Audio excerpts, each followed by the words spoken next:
Shalom, firman Tuhan itu pelita bagi kaki kita dan terang bagi jalan kita.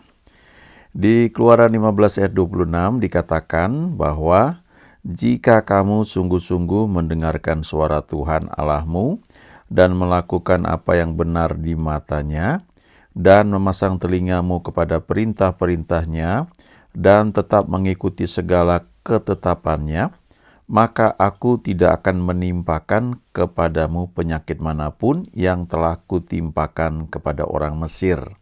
Sebab aku Tuhanlah yang menyembuhkan engkau. Ini di perjanjian lama, khususnya ini perjanjian antara Tuhan dengan umat Israel yang waktu itu baru keluar dari tanah Mesir. Di kalimat terakhir dikatakan, sebab aku Tuhanlah yang menyembuhkan engkau. Aku adalah Jehovah Rafa. Di perjanjian baru, di surat Petrus yang pertama, pasal 2 ayat 24 dikatakan, Ia sendiri, yaitu Yesus, telah memikul dosa kita di dalam tubuhnya di kayu salib, supaya kita yang telah mati terhadap dosa, hidup untuk kebenaran. Oleh bilur-bilurnya kamu telah sembuh. Jadi kalau di perjanjian baru, kita yang sudah percaya kepada Tuhan Yesus, lalu dosa-dosa kita sudah diampuni, sudah dihapuskan, kita setelah mati terhadap dosa, jadi kesadaran akan dosa itu justru nggak ada ya, dalam arti kita tidak bereaksi lagi ya. Walaupun faktanya karena masih ada jiwa yang sedang diperbarui, ya kadang-kadang ada pengaruh, tetapi kalau kita hidup untuk kebenaran, ya ikutin tuntunannya, maka janjinya di sini kita sudah sembuh ya. Oleh bilur-bilurnya kita sudah sembuh. Ada beberapa saluran kesembuhan yang bisa kita lihat ya, setidaknya ada 7, mungkin bisa lebih, tetapi saya melihat bisa dikelompokkan dalam ke-7 bagian ini. Yang pertama adalah tubuh kita itu sendiri ternyata memang punya kemampuan untuk pulih. Ya, jadi kalau misalnya kita kurang sehat, misalnya kena flu, sebenarnya obatnya itu adalah istirahat. Ya, istirahat, makan yang cukup, yang sehat. Kalau ada vitamin, ya minum vitamin, itu membantu untuk tubuh itu bisa pulih. Bahkan dalam banyak kasus dikatakan bahwa kalau kita flu, pilek, ya dikasih obat itu sebagian tuh mengandung obat tidur supaya kita bisa tidur, istirahat. Dan biasanya setelah 1-2 hari atau 3 hari itu akan hilang dengan sendirinya. Itu menunjukkan bahwa tubuh itu memang didesain untuk bisa pulih kalau kena serangan penyakit. Ya, ada sel-sel darah putih yang bertugas untuk memerangi benda-benda asing yang mungkin menyerang kesehatan tubuh kita. Yang kedua, kadang-kadang diperlukan bantuan obat atau treatment tertentu. Itu sebabnya jangan merasa bersalah juga kalau kita misalnya berdoa dan belum sembuh ya, lalu kita pakai obat atau pakai dokter, ya jangan merasa tertuduh karena mungkin saja kapasitas iman kita yang mungkin belum terlatih untuk hal-hal tertentu itu belum bisa ya dalam waktu singkat mungkin mengklaim kesembuhan yang sudah tersedia itu. Jadi kalau kita merasa misalnya saya sudah doa nih, perlu minum obat nggak ya? Nah itu biasanya berarti kita perlu minum obat ya. Sebab kalau kita memang punya keyakinan yang kokoh tidak perlu minum obat, itu dengan sendirinya akan muncul damai sejahtera. Dan ini jangan ikut-ikutan karena seringkali kita perlu belajar membedakan yang namanya damai sejahtera yang muncul dari roh kita yang sudah lahir baru ataukah sekedar ada di pikiran saja ya, di level jiwa. Nah itu beda sekali ya. Jadi jangan merasa tertuduh kalau kita harus minum obat ya, atau minum vitamin ya. Ada memang hamba-hamba Tuhan yang sudah bergaul dengan Tuhan begitu rupa, bahkan sampai suplemen aja dia nggak minum ya, dia makan makanan standar saja dan tubuhnya sehat ya. Puluhan tahun praktis tidak pernah kena penyakit karena memang hidup dalam tuntunan Tuhan. Yang ketiga, bisa juga karena karunia Roh Kudus ya. Kita hadir di kebaktian, Lalu hamba Tuhan yang melayani memang Tuhan memakai dalam pelayanan kesembuhan ilahi. Kadang-kadang didoakan itu bekerja karena Roh Kudus ya. Ada 9 yang tercatat itu bisa kita pelajari. Tapi setidaknya ada 3 yang menyangkut power ya. Bisa healing ya, urapan kesembuhan. Ada karunia kesembuhan waktu doakan orang sakit, orang itu sembuh. Lalu ada karunia mujizat ya. Karunia mujizat tuh misalnya orang yang tidak punya bola mata, lalu didoain bisa melihat. Nah itu mujizat karena bola matanya yang tadinya nggak ada jadi muncul. Ada juga yang nggak punya kaki ya, didoain kakinya lalu tumbuh. Nah itu karunia mujizat ya. Lalu ada lagi karunia iman. Nah itu dibutuhkan ketika misalnya melakukan sesuatu yang tidak lazim. Misalnya waktu Yesus membangkitkan Lazarus, itu sudah 4 hari dikubur, sudah berbau, ya, sudah membusuk, maka tidak hanya karunia mujizat yang bekerja, ada karunia kesembuhan karena yang sudah rusak itu, ya, bagian-bagian tubuhnya harus pulih kembali. Lalu ada karunia iman untuk berani berkata, memerintahkan Lazarus yang di dalam kubur itu untuk bangkit dan keluar, ya.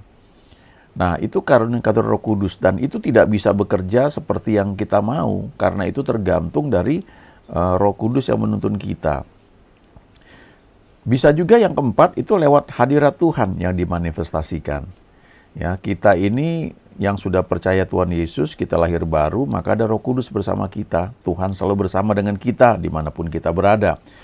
Tapi ada yang namanya hadirat Tuhan yang dimanifestasikan. Ya, artinya itu bukan sekedar karena iman kita percaya Tuhan ada bersama kita, tapi itu sampai bisa dirasakan oleh indera kita. Ya, kadang-kadang ada yang bisa melihat, dibukakan matanya, tapi ada juga yang terasa ketika doain orang sakit misalnya, itu terasa ada kayak aliran strum mengalir dari tangan kita ya kepada orang yang sakitnya. Atau dalam suasana kebaktian, orang-orang dibawa menyembah Tuhan, lalu hadirat Tuhan itu kuat sekali dimanifestasikan, maka orang-orang sakit nggak didoain bisa sembuh sendiri, ya, bisa seperti itu, ya, terjadi.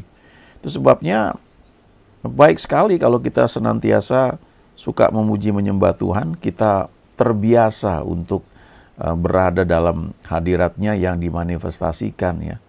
Hamba Tuhan yang melayani kesembuhan ilahi biasanya mereka tuh mengerti, memahami ya kapan saatnya ada anointing, ada pengurapan yang bekerja dan kesembuhan itu sedang dimanifestasikan ya. Bisa seperti itu. Yang kelima lewat iman orang lain. Di Alkitab itu contohnya misalnya perempuan Sirofenisia. Dia punya anak perempuan yang sakit, dirasuk oleh roh jahat dan dia minta Yesus untuk menyembuhkannya. Tetapi Yesus tidak memperhatikannya, Yesus diam saja. Dan ketika dia desak terus, dia bilang, aku hanya diutus kepada domba-domba yang hilang dari umat Israel. Sementara perempuan Sirofenisia ini nggak termasuk golongan itu. Lalu Tuhan Yesus juga bilang, tidak baik mengambil roti yang di atas meja, yang merupakan jatah anak-anak, lalu melemparkannya kepada anjing. Tapi perempuan ini bilang, benar Tuhan, aku memang tidak termasuk anak-anak. Aku termasuk golongan anjing, tetapi anjing itu juga makan remah-remah roti yang jatuh dari meja tuannya. Jadi terus Yesus berkata, hai ibu, besar imanmu. Ya. Oleh karena perkataanmu itu, maka anakmu sudah sembuh, setannya sudah keluar daripada dia. Pada saat itu juga, nah, anaknya ini sembuh karena iman ibunya, ya. Jadi itu bisa terjadi. Lalu perwira Kapernaum itu juga hal yang sama. Dia itu meminta Yesus untuk mengucapkan sepatah kata saja supaya hambanya, ya, bawahannya itu sembuh. Jadi ini imannya perwira Kapernaum, tapi dia bertindak untuk kesembuhan hambanya. Ya, banyak yang contoh seperti itu di Alkitab ya. Orang-orang yang datang atas nama orang lain untuk kesembuhan orang yang sakit ya. Lalu yang keenam, iman pribadi. Nah, ini yang sangat penting ya, karena kita masing-masing secara pribadi harus belajar bertumbuh sedemikian rupa sehingga kita bisa meraih setiap anugerah yang Tuhan sediakan bagi kita, orang-orang percaya, bagi diri kita ya khususnya. Nah, baru kita bisa nolong orang lain. Jadi iman pribadi ini perlu sekali, kita perlu belajar bertumbuh, menyediakan waktu, bersekutu dengan Tuhan. Setiap hari kita perlu baca firman Tuhan, merenungkannya, tidak hanya baca, merenungkan, tapi juga belajar. Supaya iman kita ini bisa di-exercise, ya, dilatih gitu. Kalau teman-teman, Bapak, Ibu melihat misalnya di YouTube ya, ada Ade Rai. Itu badannya luar biasa ya, besar, berotot ya, bukan hanya six pack tapi wah luar biasa. Kok dia bisa begitu? Dia lahir sebagai seorang bayi yang sama seperti kita semua ya. Beratnya juga nggak seberapa, waktu lahir ya normal-normal saja. Tapi kemudian pada usia tertentu dia mulai latihan. Dia melatih ototnya sehingga akhirnya dia menjadi bertumbuh, ototnya menjadi sangat luar biasa dan dia juara dalam berbagai lomba binaragawan ya. Nah, itu karena dilatih ya. Sama juga iman kita juga begitu. Kita punya iman yang sama ketika kita lahir baru. Masalahnya dilatih enggak gitu ya, dipakai enggak. Nah, itu iman pribadi ya. Kita harus belajar meraih apa yang Tuhan sediakan bagi orang percaya. Dan iman itu kalau di breakdown menurut kitab Roma ya, faith is believing and speaking. Iman itu adalah percaya, percaya itu adalah keputusan, lalu berkata-kata ya. Speak out what you believe ya. Mari katakan, ucapkan apa yang kau percaya itu dalam hatimu itu supaya keluar dengan perkataanmu itu ya.